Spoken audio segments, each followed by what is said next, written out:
Hi everyone, this is Kate at Candid Chronicles, and every month I choose four books that are my favourites that I talk about on my blog. Now I've decided to start up a YouTube video as well for those. But also what I will do is actually talk about some of the books that I read in the previous month. So obviously now we're in April, I'll talk about some of the books I read in March, and then I will go on to talk about the books that I've chosen for April. The books that I've chosen for April are just favourites that I've read anytime, and that's kind of the consensus going forward, that each month I'll choose books that I've read in the past, maybe not the previous month, but like years gone by, or maybe within the last couple of months, that I just really think that they will be really good books for that month. And then I'll also talk about books that I've read. For March I will talk about books that I read in March. So without further ado, let's get on to it.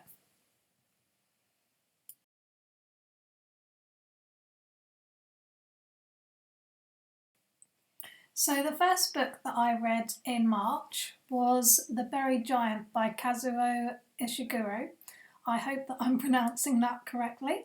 I'm sure that somebody will say if I'm not, so please do if I'm not pronouncing that correctly. It was an interesting book. I generally I liked it, but I wasn't kind of keen on the ending, and I felt that it was a bit strange in a lot of parts, and just overall, I gave it, I think, about a 3 out of 5 stars. It starts off, it's actually set in just after Roman times in Britain, after the Romans have left, which that's what kind of attracted me, because I love all that kind of sort of Dark Ages. I suppose it was the beginning of the Dark Ages back then. But I love anything kind of historical. So there was a bit of that historicalness put in there. And it starts off with these two characters who are a couple, Axel and Beatrice, and they must be, well, they're definitely in their 50s and 60s, so they're quite elderly in those times. I would say probably not elderly in these times, but back then, obviously, people died a lot younger. So I'll class them as a sort of elderly couple in characters. So basically what happens is they start off in this sort of hut, and because they're sort of elderly, they're not given the privileges of, like, some of the younger people are given candles at night, and they're not given those privileges. And they're sort of in this hut talking, and they're kind of talking about the fact that they can't remember certain things. And then suddenly Beatrice remembers her son, and that they had a son, and that he was in a village somewhere. And so they both decide together to go searching for their son, because obviously they've forgotten him, and they know that they forgot him, and thought, well, we remember him now, we need to go and find him, and go on a journey to find out where he is. So that's sort of the premise of the plot of the book. And they meet lots of characters along the way. And I would say it's quite an interesting book in terms of plot. There's a lot of stuff that goes on. And I almost felt that the plot itself was almost like a sort of homage to memory as well, because you kind of had to remember that they were still searching for their son, even though all the other stuff was going on, and they were getting involved with all these other characters. And they actually got into, they kind of got pulled into a sort of other plot line, which was searching for this dragon that had basically been causing all this memory loss across Britain. So a lot of the characters they met along the way, they realised that there was this whole thing of people losing their memory of times long past.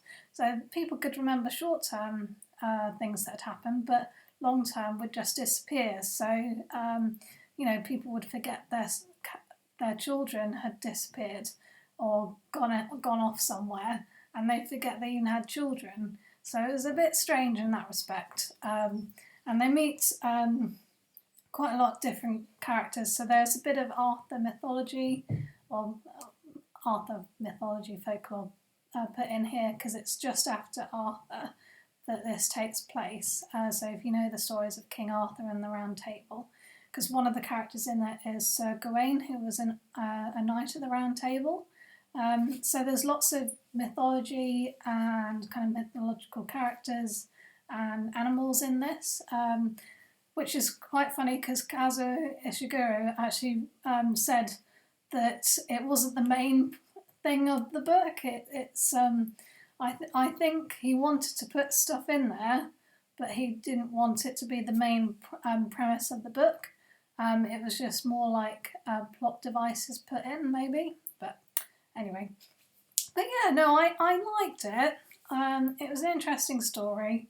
I liked the characters, but overall I just felt the story was a bit strange for me, and the plot kind of fell apart in a lot of places. So, but overall, yeah, I did like it. So if you want to pick up a Kazuo Ishiguro, you can pick up that and see if you like it. So that's the first book that I read in March. And then the next book, I've got a whole stack of the books here. So the next book is a middle grade book. It's sort of a steampunk murder mystery, or certainly steampunk mystery. As I said, it's a middle grade book. I actually love middle grade books, mainly because I love Northern Lights and I love Harry Potter, and those are classed, certainly the first few books in the Harry Potter series, as middle grade. Obviously as they get on further on, they're more teenager-esque book, but certainly the premise of the books were they were supposed to be for 9 to 12-year-olds. And so I thought, why not read more books in that genre? And I do read quite a few books in that genre, and this is just one particular one that I read this month, or this month just gone.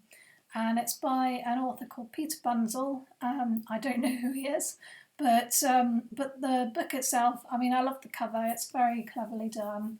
Nice artwork and that, so well done to the illustrator who did that.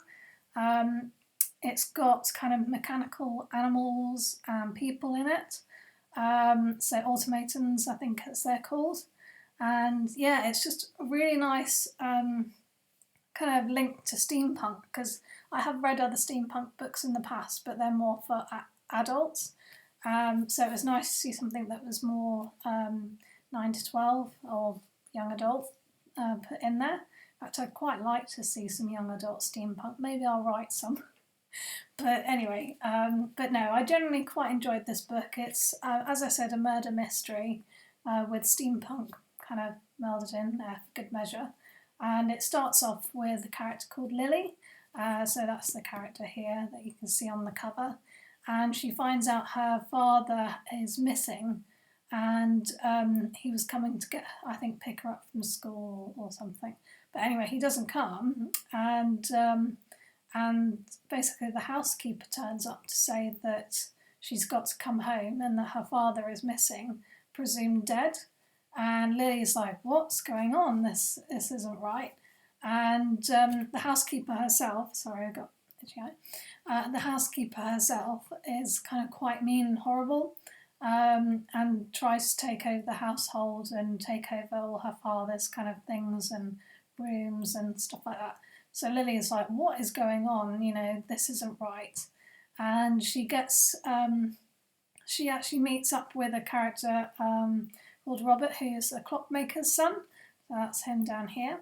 And well, both of them together, they realise that a lot of stuff's going on and they need help, because there's these two horrible mean villains after them, after Lily, and they want to take her away. So Lily and Robert escape together to travel to London to look for a friend of her father's, and it's all the stuff that basically they get up to, and a lot of kind of mystery happens. And it's just a really nice book, really easy to read. Characters are well written, especially for a 9 to 12-year-old book, basically.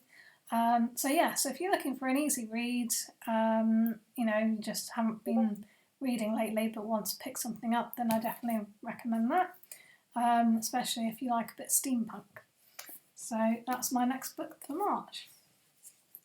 So my third book for March that I read was called The Stormkeeper's Island by Catherine Doyle. And I really, really enjoyed this book. It's another 9 to 12 age group, kind of middle grade genre book. It's just, like I said, I really enjoy 9 to 12 books, but I just really, really enjoyed this one. It didn't take me that long to read, a couple of hours. I read really quickly. It took me like a couple of hours to read, and it was just really enjoyable all the way through. I actually preferred it to Cogheart, which I've just shown you, and which was, I quite enjoyed that one, but actually I enjoyed this one even more. And it starts off with a character called Fionn, who's about 11, and I hope I pronounced that name correctly. And it's based kind of in the Irish folklore kind of mythology as well. There's a lot of that going on. So basically Fionn is going with his sister to Arranmore Island and to stay with their grandfather because their mum unfortunately isn't well. And I think one of the things I really, really liked about this book were there were some quite big themes that went on through it. So there was their mum, which actually she suffered from mental health problems, and I don't know whether it was kind of depression or what was going on, but basically, she wasn't well, so she said, "Oh, look, to the kids, go and stay with your grandfather." And until she got well, basically, and also with their grandfather, you found out that as I was reading it, I found out that the grandfather is actually suffering from early onset Alzheimer's because he's forgetting even his grandson, thinking that Fionn is his son. There were quite a few big themes in this, and I think that's what I like about a lot of middle grade books, because they still have the big themes in there, but they're written in such a way that it's easy to get into and just follow the story along.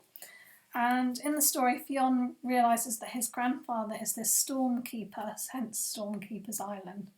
And the stormkeeper has sort of magic powers, and sort of what his grandfather does, as well as the ones that have come before him, is sort of encase memories into these candles, and use like the power of the storms to kind of create these candles. So it was really interesting take on magic, I think, with candle magic. And I just really, really enjoyed the themes and really enjoyed the plot. And I will try not to spoil it, but it was just a really nice tale, and there's another 2 books after it, so I'm looking forward to reading those. So that was my third book that I read for March. And the last book that I read in March was Scarlett Thomas's The Seed Collectors. Now, this is an adult book, for sure, so it was kind of jumping from kind of 9 to 12 to definitely like 18 plus. And I really like Scarlett Thomas. Her books are really great. I love Popco and Going Out and Bright Young Things. There's quite a few of her books I've really enjoyed, and I've done book reviews on my blog for a few of them, this one included.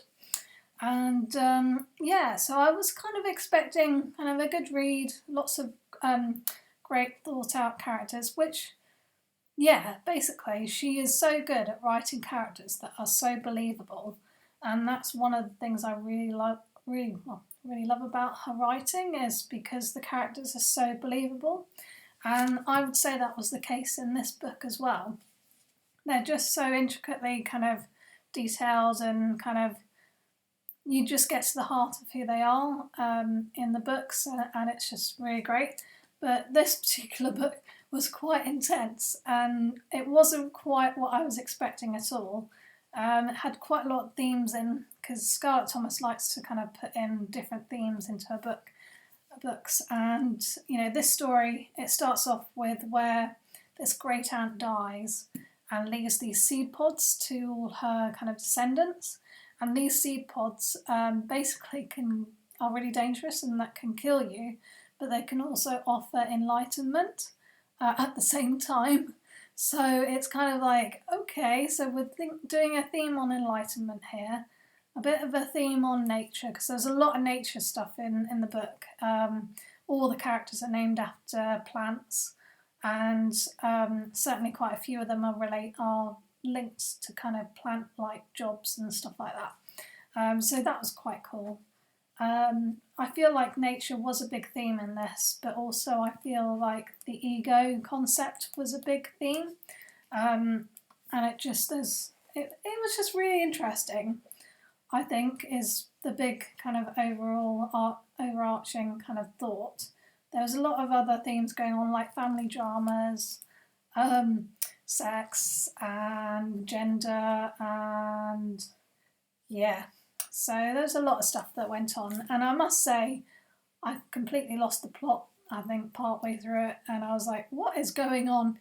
Because the concept of the seed pod was sort of there, but not there at the same time. It was more talking about the characters' journeys than the actual plot of these seed pods. So if you want something that's more character driven, and you like Scarlett Thomas already, I would recommend. So those are my books. Those are all my books for March that I read. I did read a few others on Kindle, but I much prefer physical copy books. But so maybe I'll talk about those in another video post. But certainly I've written the blogs, the book reviews on my blog.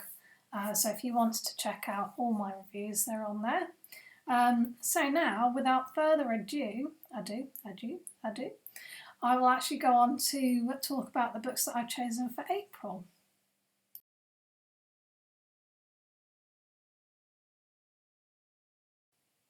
Right, on to the books that I've chosen for April as my favourite books. The first one, I've got them all here. Oh, nice stack. So the first one is by an author I absolutely love. She's called Tamora Pierce, not to be confused with Tamara.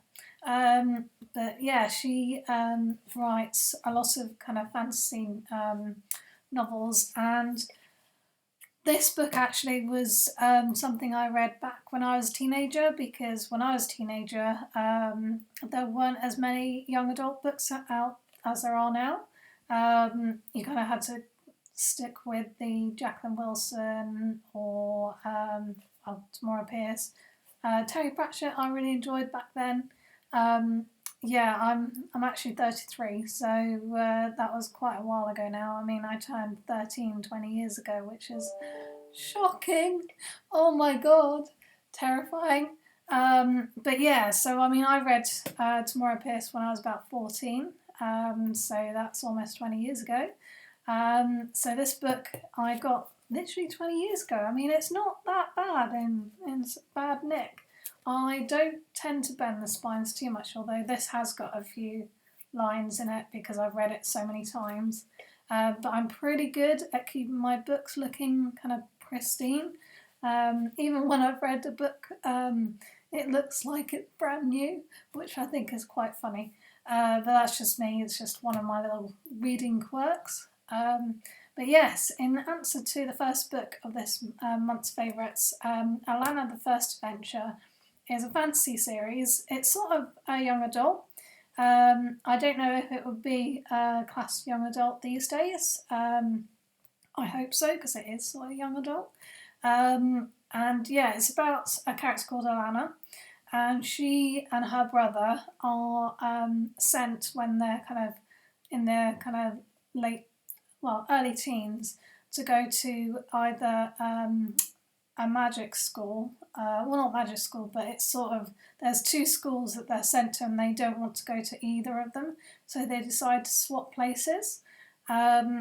and Alanna, to swap places, has to dress as a boy because she wants to become a knight. And so that's the whole premise of the book, that she kind of dresses herself up as a boy and has to go through the trials of becoming a knight in this kind of palace school of all these other boys who are also trying to become knights.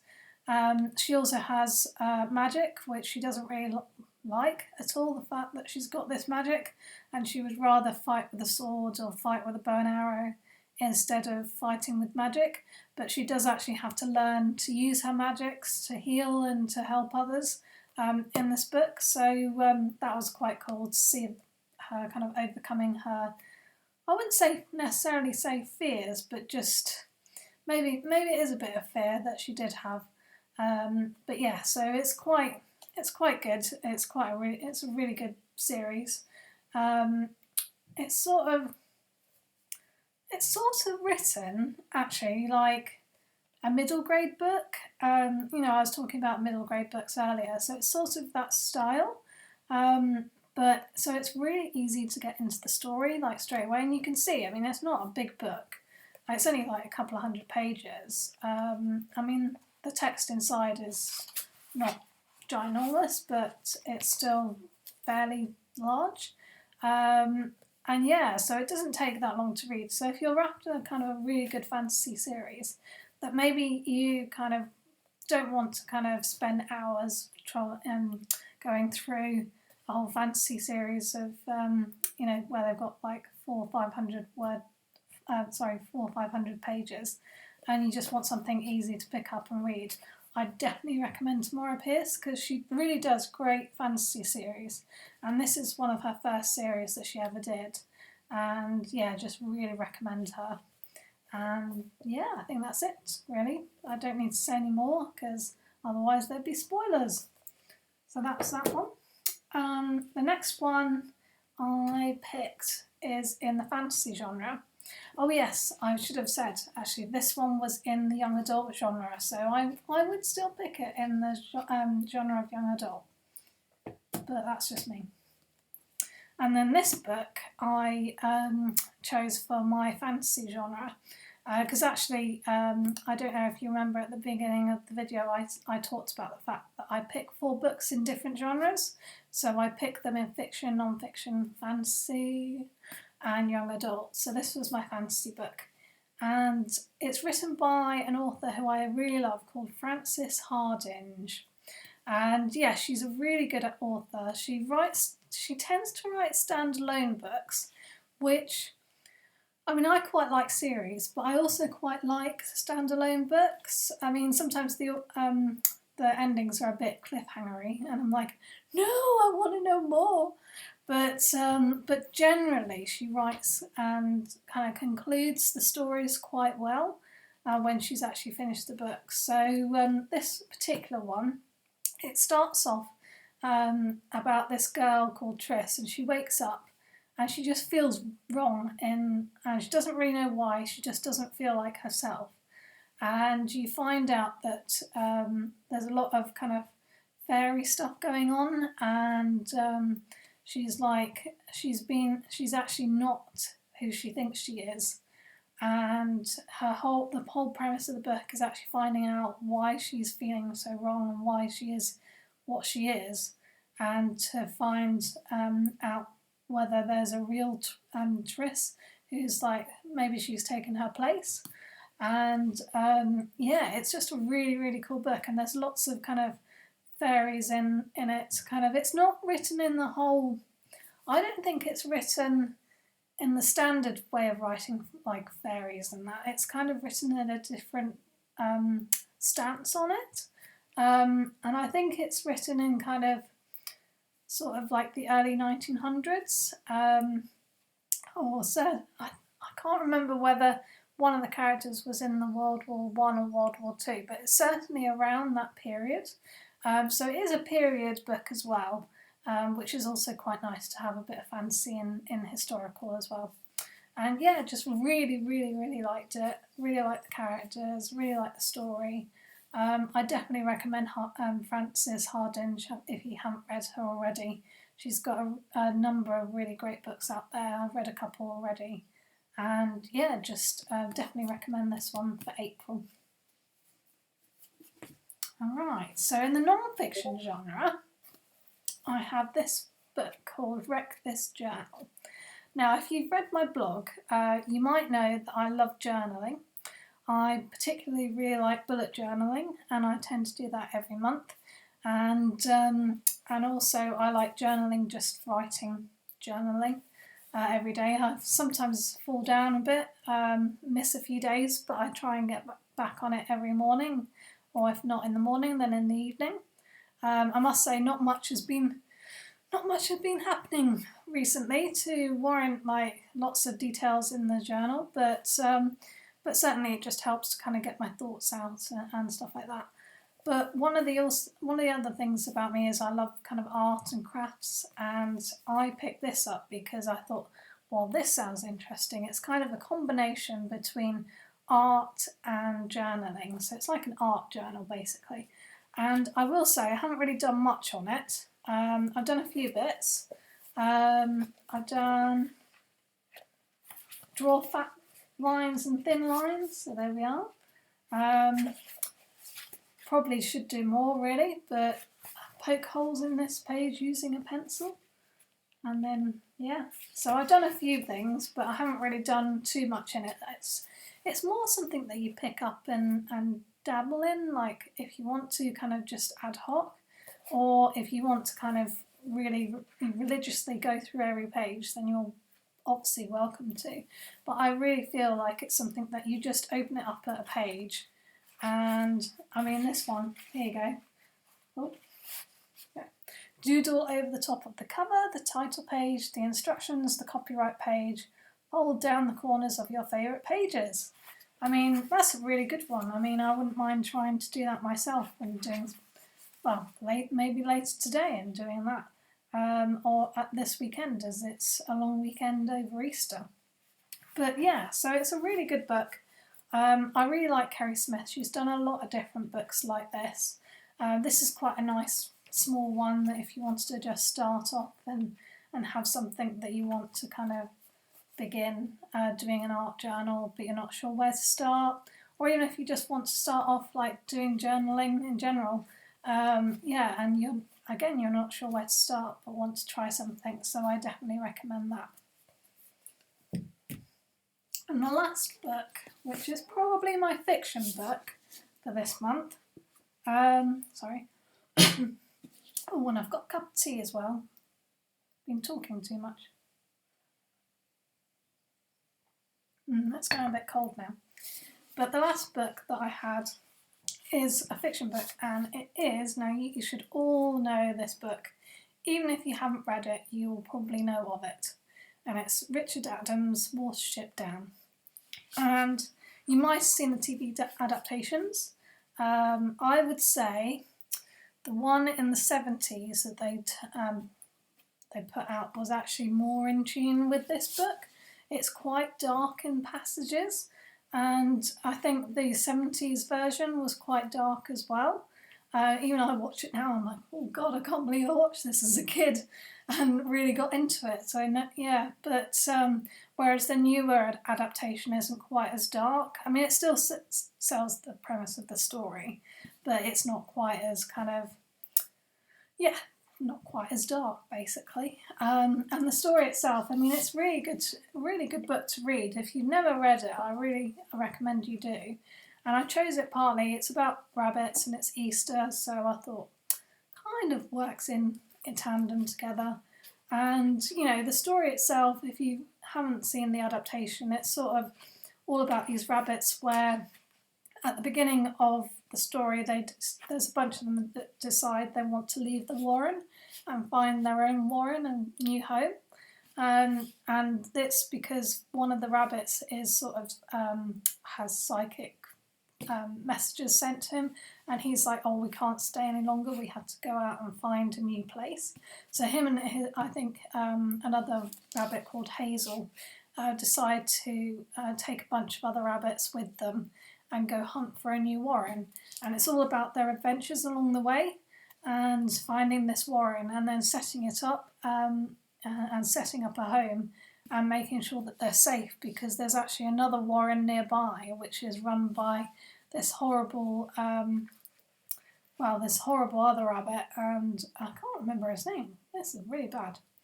But it's it's basically this other warren called Ephrafa, and it's there's a lot of dark stuff that goes on there, and they realise that Hazel and Fiver, who are the rabbits that kind of instigate the kind of going from their old warren to a new warren, they're kind of like, well, we have to make our warren safe, and we need female rabbits as well to set up our warren, so they have to go out and find female rabbits. So yeah, I mean, it's a really nice story, and what's really amazing is that actually it's based on real places, so you could even, if you're in the area, you can go and find the places of Nottingham Farm and stuff like that. So there's a lot of place names in here that are actually real places. But yeah, overall, really enjoyed the book. Characters are so believable. Even if they're rabbits, they're like really believable. And they have their own language and words that they call things like foxes and badgers, they call them by different names. And it's just really amazing, just the kind of world building that Richard Adams kind of made for these rabbits. So yeah, I really recommend that.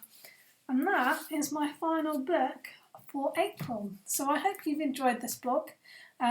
Subscribe if you want to. I'll be posting definitely every month of all the books that I've read the previous month, and then my favourites for the month ahead.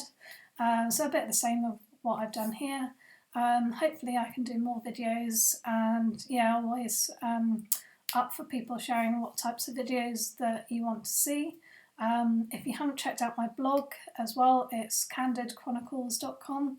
I blog about all my reviews on there, I write poetry, and I just do general blog posts as well. So yeah, so hopefully I see all you guys soon on the chat. And again, hope you really enjoyed this vlog. Alright, see you guys. Till next time. Bye.